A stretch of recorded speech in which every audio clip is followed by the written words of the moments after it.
Billionaire father sees black waitress let his disabled son lead a dance step. And in that moment, everything shifts. The boy finds his strength, the woman redefines courage, and the father is forced to confront a truth his money could never fix. What starts as a quiet act of kindness becomes the spark that changes all their lives forever. Leave a comment below to let us know where you are watching from, and if you like fascinating stories like this, don't forget to hit that subscribe button because tomorrow we have another incredible story, and there are many surprises waiting for you in the next parts. The silence inside Kingsley's wasn't the kind that invited calm. It was the kind that judged you. Every fork froze mid-air, every head turned like it was choreographed, and every eye in that high-end Manhattan restaurant locked on the same impossible scene. Lucas Montgomery, just 10 years old and braced in cold steel from the waist down, was reaching for Diana Johnson, black in uniform and supposed to be invisible. No one moved, but the message was clear. This was not allowed. Not here, not with him, not with her. But Diana didn't flinch. She removed her apron like it weighed 1,000 pounds and placed it neatly on a tray. Then she did what no one expected. She took Lucas's trembling hand and smiled. "I can't dance in an apron," she said. And just like that, the hierarchy cracked. Manager Thornton's voice snapped through the tension like a whip. "This is not a dance hall. Sir, control your son." Richard Montgomery, the Richard Montgomery, stood frozen. He hadn't taken Lucas out in public since the car crash that wrecked his legs and his spirit 2 years ago. This dinner was supposed to be safe, controlled, flawless. Instead, his son was dragging a brace across a marble floor to dance with the waitress. Diana didn't guide him. She followed him, step for step, hesitation for hesitation. She matched his uncertainty with grace, moving at the pace of his pain without ever trying to fix it. People whispered. A woman hissed, "She's getting fired tomorrow." But Lucas didn't care. For the first time in 2 years, his body wasn't being managed, it was being trusted. Richard's hands clenched the edge of the table. He was a man who had built empires, ended boardroom careers with a breath, and made presidents return his calls. But this little act of defiance by a woman paid to serve and a child expected to sit still, had shattered his grip on the evening. He saw his wife, Elizabeth, dancing with Lucas in the living room, barefoot and laughing. "It's not about perfection," she'd once said, "it's about connection." He had forgotten that, buried it under spreadsheets and specialists, but watching Lucas lead, wobbly, determined, made the memory roar back. He didn't stand out of admiration. He stood out of fear.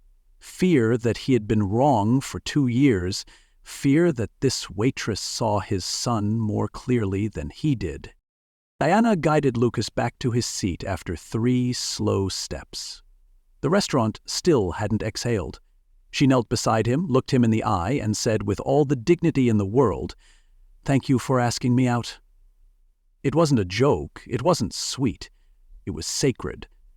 Then she turned to leave. Her shift was done, her job probably gone, but her spine was straight, her eyes steady, her exit the quietest revolution anyone in that room had ever seen. Richard opened his mouth, unsure of what he was about to say. "Wait," he blurted. She turned, calm, ready. "What's your full name?" he asked.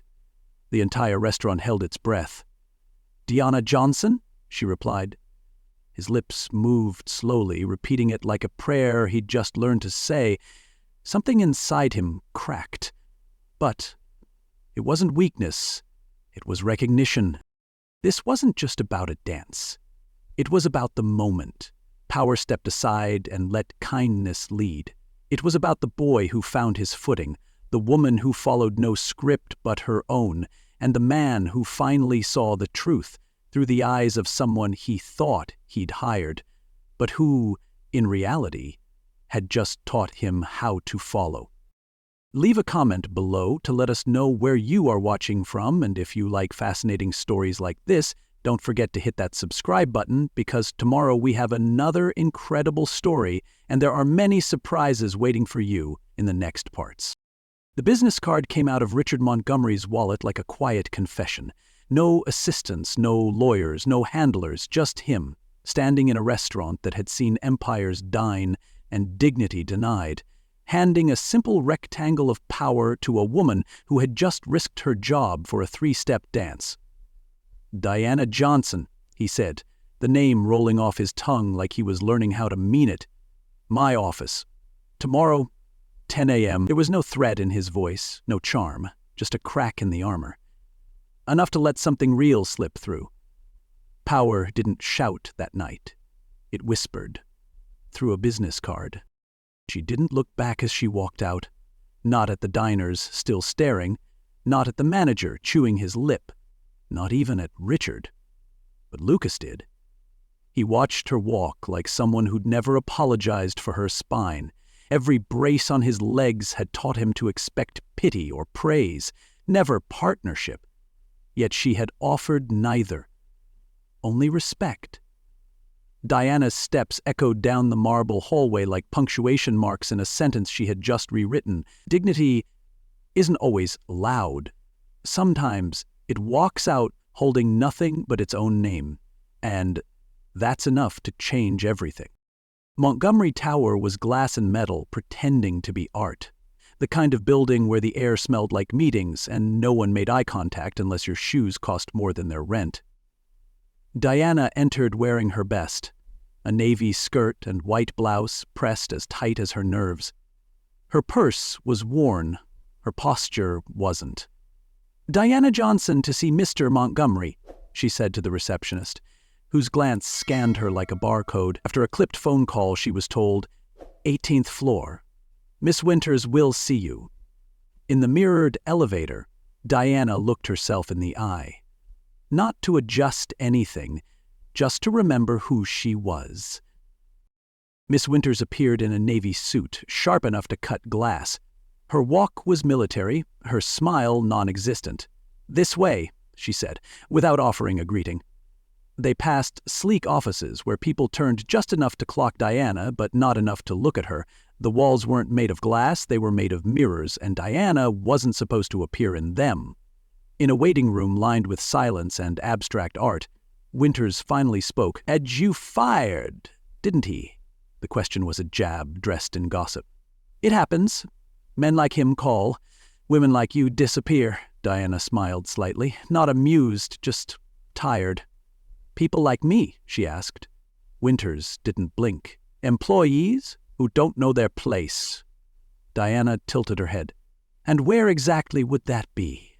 The question didn't need volume. It hit like a fire alarm. Before Winters could answer, the phone rang. "We'll see you now." His office took up half the floor and all the air.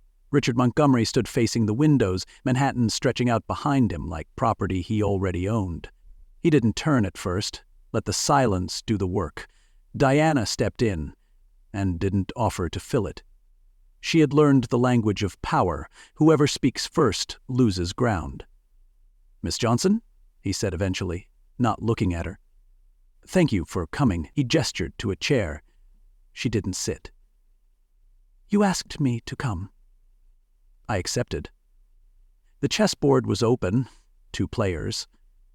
One surprise move already made. He turned, his face unreadable, his voice soft. "I want you to work for me." The pause after was deliberate, calculated. She met his eyes and asked, without a blink, "As a waitress?" If you've ever had to stand tall in a room built to make you small, this moment is yours.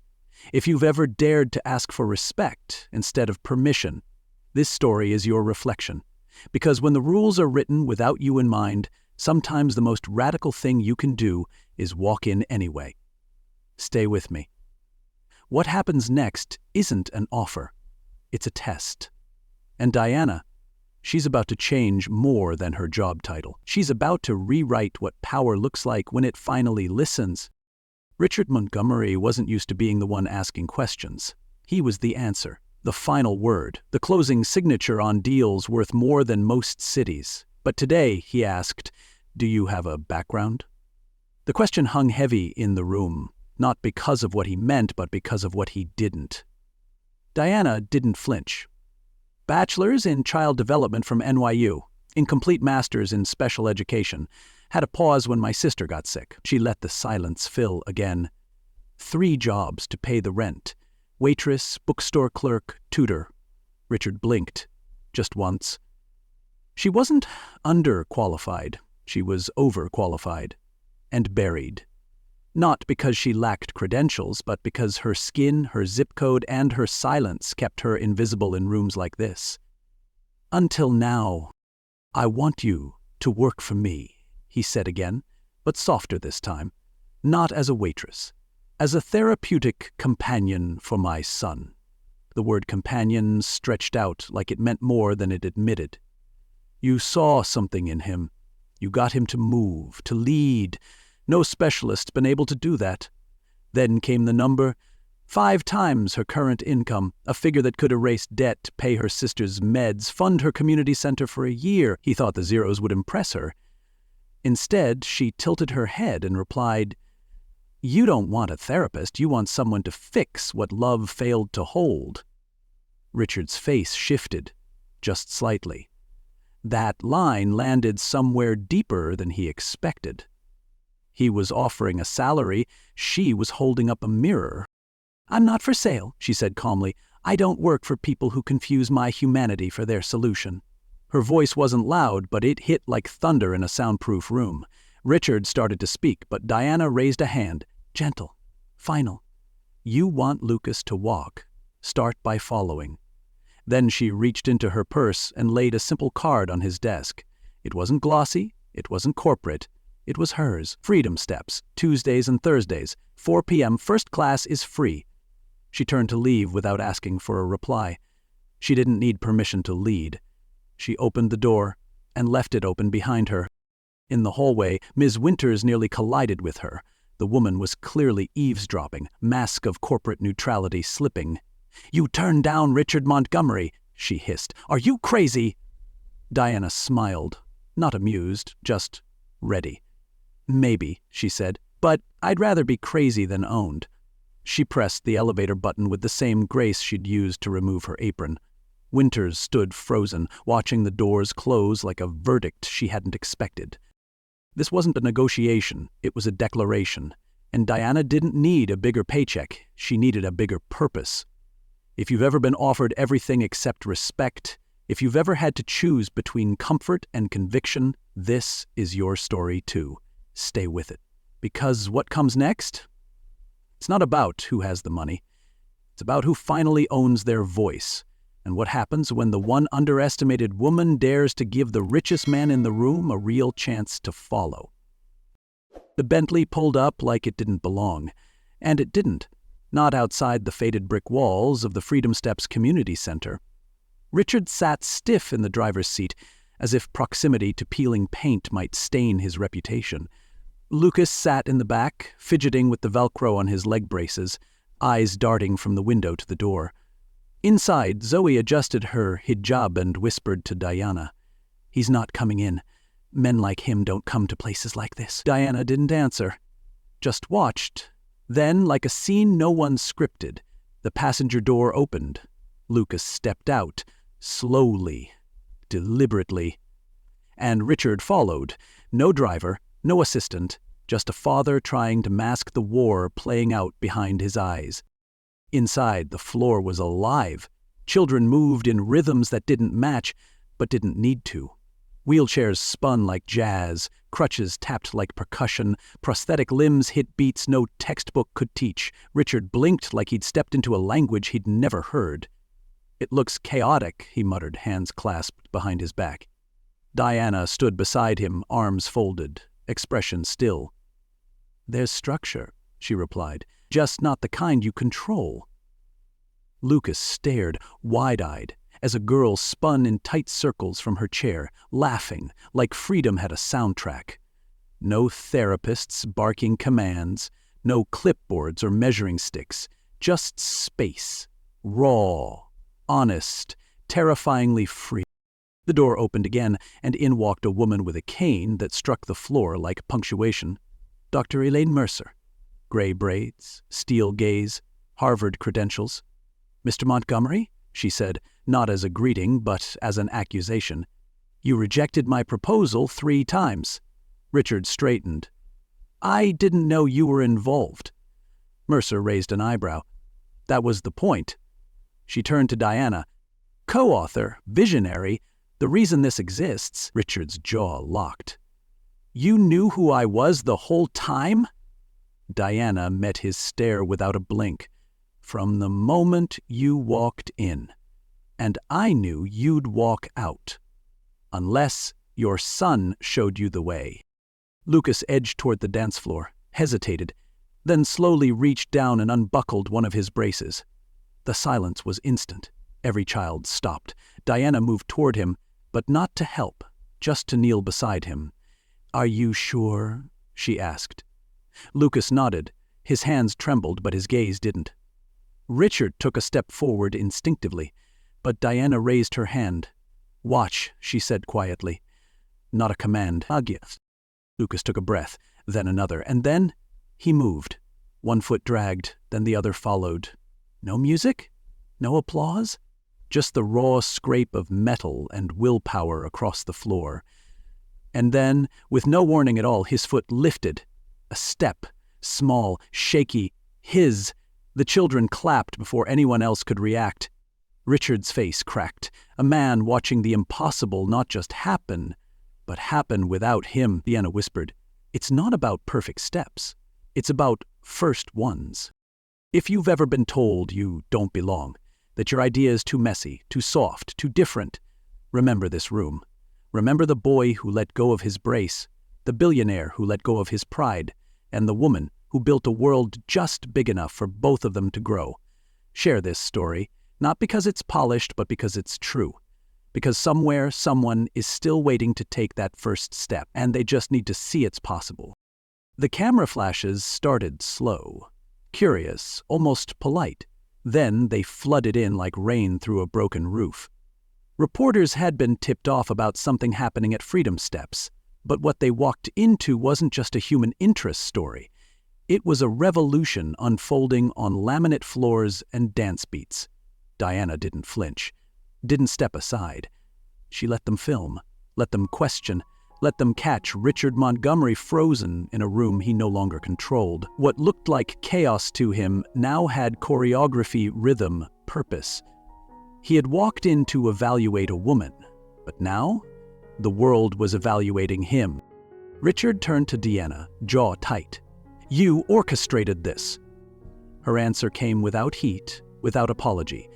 "I improvised with opportunity. You just weren't listening." The air between them snapped taut, like a rope pulled too far. "You controlled everything. Until kindness outmaneuvered you." He opened his mouth, then shut it. What was he going to say? That she'd tricked him into seeing his own child? That she'd built something so powerful, even his silence couldn't contain it anymore? He was a man used to buying the room, but this one had already been claimed. By truth. In the center of it all, Lucas moved again. No brace this time. No permission granted, just determination. He took 2 steps, shaky but sure. The room erupted. Reporters leaned in, cameras clicked like gunfire, and Richard, for the first time, didn't speak. Until finally, "You used my son." Diana met his words, not with anger, but with clarity. "No, I followed his lead, like you should have." That sentence cut deeper than blame. It named the missed years, the unread signals, the silenced laughter. And the worst part? She was right. The microphones came out. "Will the Montgomery Foundation support this initiative?" someone asked. Richard looked around. The walls were closing in, but not from pressure, from proof. His silence would be seen as guilt, his defiance as cruelty. So he made a choice. "Yes," he said, "full funding for 5 years, but on one condition." The room leaned in. "She retains full control, no corporate interference." A stunned pause followed. Diana didn't smile. She didn't gloat. She just nodded once. It wasn't about winning. It was about building something he couldn't buy, and giving him the rare chance to be a part of it. As the reporters filed out, as Lucas returned to his peers with the ease of someone finally seen, Richard walked to the side. He looked back once, not at the cameras, not at the crowd, at Diana. She didn't return the stare. She didn't need to. Her face didn't glow with vengeance, it glowed with vision. Because some victories don't scream. They rise in stillness. If you're tired of waiting for change to be handed down, this is your moment. Diana didn't plan a trap, she planned a truth, and the world caught it on camera. Share it, name it, be it. Because when systems don't bend to kindness, sometimes kindness bends the system, with elegance, precision, and power that doesn't ask permission. The concrete hadn't even dried, and yet something in the air already felt permanent. Steel beams rose like hope. Workers moved around the site, but the real builders stood quietly near the edge. Lucas, backpack slung over one shoulder, watching the construction with the kind of focus grown men struggled to muster. Diana noticed how he traced the scaffolding lines with his eyes like he was memorizing the blueprint. The boy who led a dance, she whispered to herself, now leads a movement. What had started on a restaurant floor had broken ground here, in soil made rich not by money, but by meaning. Freedom Steps wasn't just expanding, it was becoming. Richard began showing up, not with speeches or cameras, but with a notebook full of neuroscience articles. He sat through staff meetings, listened during therapy assessments, even took notes. Once, Diana caught him squinting at a diagram on synaptic plasticity. Studying up, she teased. He didn't flinch. Lucas asked to take off his second brace last week, he said quietly. Didn't even ask my permission, Diana tilted her head. That's the point. He's starting to trust his own timing. Richard nodded slowly, but the words hit differently than he expected. Not pride, not guilt, just growth. One afternoon, between grant planning sessions and layout designs, he turned to Diana with a question that hung heavier than concrete. Why didn't you ever accept my apology? She looked up, measured him carefully. Because you never gave one, she replied. You redirected money, changed policy, amplified voices. That's not an apology, that's compensation. The silence stretched until she added, accountability isn't just fixing what you broke, it's admitting you broke it. Richard didn't defend himself. For the first time in a very long time, he listened. That was the apology. At the opening ceremony, cameras returned, but this time they filmed more than spectacle, they captured substance. Lucas stood in the center of a new class, his cane barely touching the floor. Children surrounded him, watching, imitating, learning. Diana stood off to the side, arms folded. Richard stood in the back row, no longer needing the front. He doesn't need you to hold him anymore, she said without turning. No, Richard replied, eyes on his son.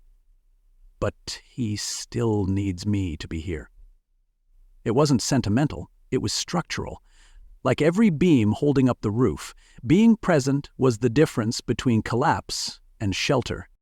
Later, as the crowd began to thin, a reporter pulled Richard aside. Mr. Montgomery, what would you say is the biggest lesson you've learned through all this? He didn't hesitate. That true leaders, he said, aren't the ones who always lead. They're the ones who have the courage to follow when someone shows them a better way. That soundbite would go viral, but that wasn't the point. The point was in the shift, the power handed over, the spotlight stepped away from. The dance followed not with steps, but with spirit.